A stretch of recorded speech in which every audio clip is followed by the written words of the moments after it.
오늘 우리가 함께 볼 말씀은 출애굽기 11장 1절에서 3절까지의 말씀 되겠습니다. 출애굽기 11장 1절에서 3절까지의 말씀을 제가 봉독해 드리겠습니다.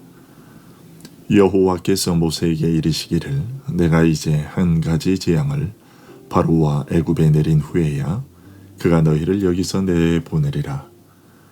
그가 너희를 내보낼 때에는 여기서 반드시 다 쫓아내리니 백성에게 말하여 사람들에게 각기 이웃들에게 은근 패물을 구하게 하라 하시다니 여호와께서 그 백성으로 애굽 사람의 은혜를 받게 하셨고 또 그 사람 모세는 애굽 땅에 있는 바로의 신하와 백성의 눈에 아주 위대하게 보였더라. 아멘. 하나님께서는 출애굽기 7장에서부터 10장까지 해서 9가지의 재앙을 보이셨습니다. 그러나 이 9가지 재앙을 내리는 동안에도 애굽 왕 바로는 이스라엘을 놓아주지 않았습니다. 바로가 그리할 것이라는 사실을 하나님께서는 9가지 재앙을 시작하시기 전에 이미 말씀하셨습니다. 그러나 마침내는 바로가 이스라엘을 내보낼 것이라고도 하셨습니다. 오늘 본문 1절에서 하나님은 출애굽기 4장에서 하셨던 그 말씀대로 실행하십니다. 이제 한 가지 재앙을 바로와 애굽에 내린 후에야 그가 너희를 여기서 내보내리라. 그가 너희를 내보낼 때에는 여기서 반드시 다 쫓아내리니. 4장에서 하신 말씀과 오늘 본문의 이 말씀을 통해 우리는 위로를 얻게 됩니다. 그것은 성도를 억압하던 세력들, 교회를 핍박하던 세력들, 그리고 그들을 사로잡아 사용하던 사단의 세력들이 절대로 꺾이지 않을 것 같아 보이지만 마침내 그들이 하나님께 굴복하지 않을 수 없는 때가 온다는 것입니다. 지금 우리가 겪고 있는 시간들은 그때를 향하여 점점 다가가고 있습니다. 그러니 여러분, 인생이 힘들고 고달프더라도 조금만 더 참고 견디시기 바랍니다. 그러면 마침내 우리 인생을 옥죄고 힘들게 만들었던, 그래서 우리의 눈을 가려 우리의 진정한 위로가 되시는 하나님을 보지 못하도록 그렇게 애썼던 사탄의 세력이 굴복하게 되는 것을 보게 될 것입니다. 하나님은 우리에게 이 사실을 알려주시려고 오늘 말씀을 기록하여 전해주신 것입니다. 여러분, 만일 모세가 바로에게 가기 전에 하나님으로부터 이러한 사실, 즉 모세가 이적을 행하고 재앙들이 내려져도 바로가 항복하지 않을 것이라는 사실을 미리 듣지 않았다면 모세는 어쩌면 그 일을 중간에 포기하려고 했을지도 모릅니다. 하나님은 인간의 그러한 연약성을 너무도 잘 알고 계시기에 모세가 중간에 지쳐 포기하지 않도록 미리 그것을 알려주셨던 것입니다. 그리고 이제 또 우리에게 동일한 이유로 그것을 알려주고 계십니다. 세상에 인생살이가 쉽다고 이야기하는 분은 아무도 없습니다. 돈이 많은 사람이건 적은 사람이건, 많이 배운 사람이건 못 배운 사람이건, 건강한 사람이건 병약한 사람이건 모두가 인생 사는 게 참 힘들고 어렵다고들 말합니다. 심지어 어린아이들조차 공부 때문에 인생의 괴로움을 토로합니다. 여러분, 이것이 다 무엇 때문일까요? 다 죄 때문이죠. 죄가 아니면 우리 인생이 이렇게 힘들게 살 이유가 없습니다. 따라서 인생의 모든 수고는 죄가 그칠 때 끝이 나지요. 그러면 죄는 언제 끝이 날까요? 우리 육신의 생명이 맞춰질 때, 또는 주님이 이 세상에 다시 오실 때 끝이 납니다. 육신의 생명이 맞춰지면 그때는 죄를 짓도록 유혹하던 사탄이 더 이상 우리를 유혹하지 못할 겁니다. 그리고 주님이 이 세상에 오시면 그때까지 활동하던 사단의 모든 세력을 잠재우실 겁니다. 그러면 우리는 더 이상 인생이 괴롭고 힘들다는 소리를 하지 않게 될 겁니다. 지금은 그때가 과연 오겠느냐 생각될지 모르나 그날은 반드시 옵니다. 하나님께서는 오늘 본문을 통해 그 모든 괴로움이 사라지게 할 정한 때가 있고 지금도 시간은 그 정해진 날을 향해 계속 흘러가고 있으며 마침내 내가 정한 그 때가 반드시 올 것이니 인생이 힘들다고 포기하지 말라고 말씀하고 계십니다.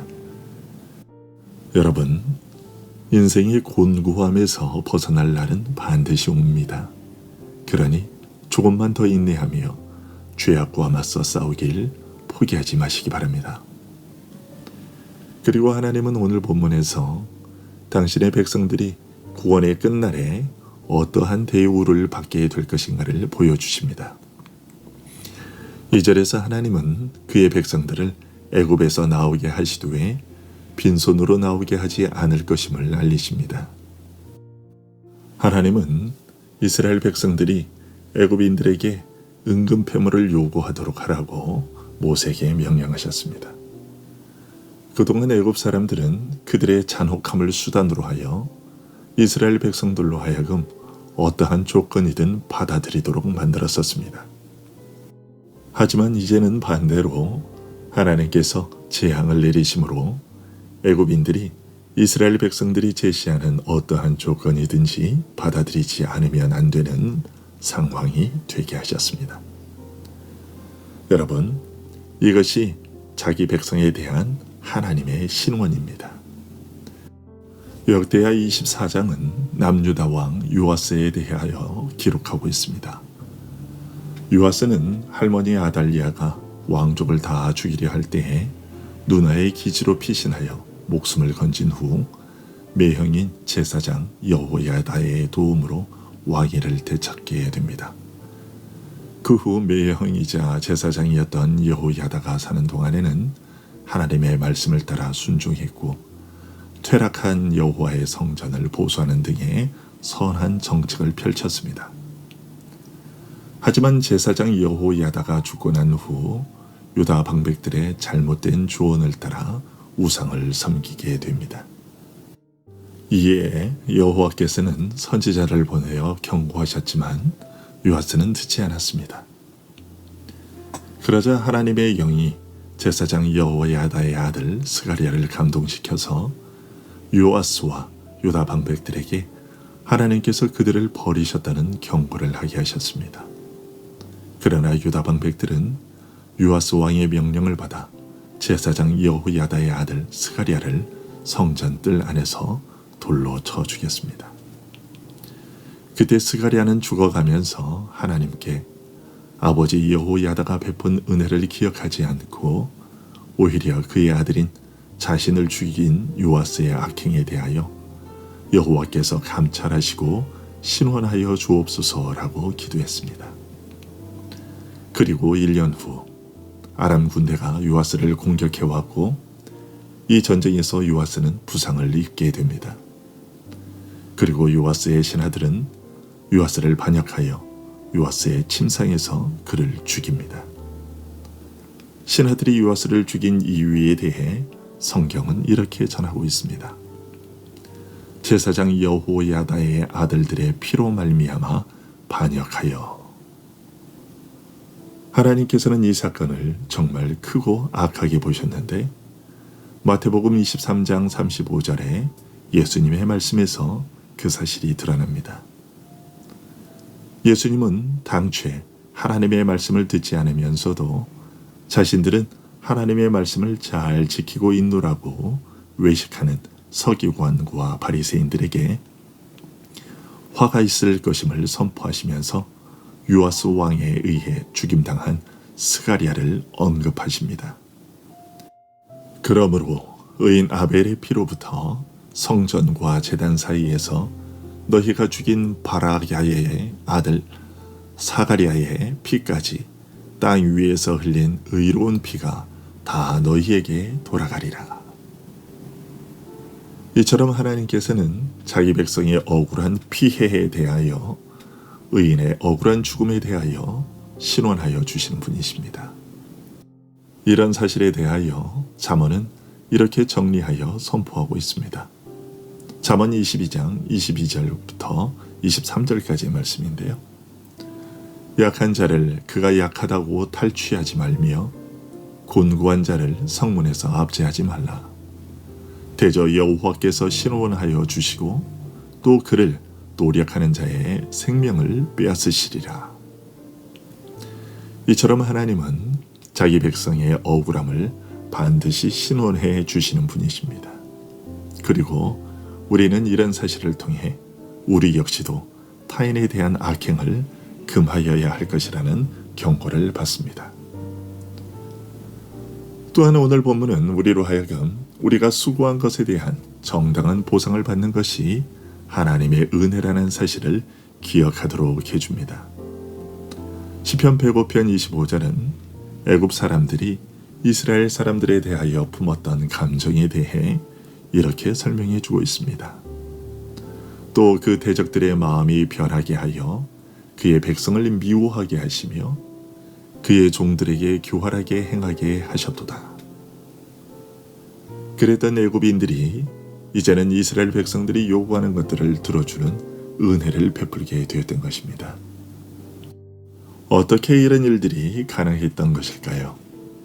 그에 대하여 오늘 본문 3절은 이렇게 말합니다.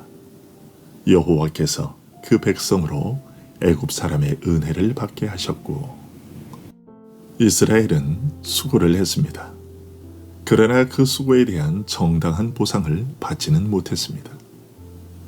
그런데 이제 하나님께서 그에 대한 것을 받게 하십니다. 이런 사실은 우리가 수고한 것에 대한 보상을 얻은 것이 하나님께서 우리를 늘 돌보신 결과였음을 알게 해줍니다. 그리고 우리가 다른 사람들로부터 어떤 친절함이나 호의를 받게 될 때 그것들은 전적으로 하나님께서 그들의 마음을 움직이신 것임을 알게 됩니다. 하나님은 그렇게 우리를 돌보시겠다고 하신 하나님의 약속이 실행되고 있음을 확인시켜 주십니다. 그러니 우리 손에 무엇인가 들어올 때마다 늘 하나님께 감사하는 우리들이 되어야겠습니다. 사람의 손을 움직이는 것은 하나님이시기 때문입니다. 더불어 하나님께서 허락지 않으시는 것에 대하여 탐심을 부리지 말고 때가 되면 하나님께서 정당하게 얻게 해주실 것임을 믿고 사람의 손이 아닌 하나님의 손만 바라보는 우리들이 될 수 있기를 소원합니다. 기도하겠습니다.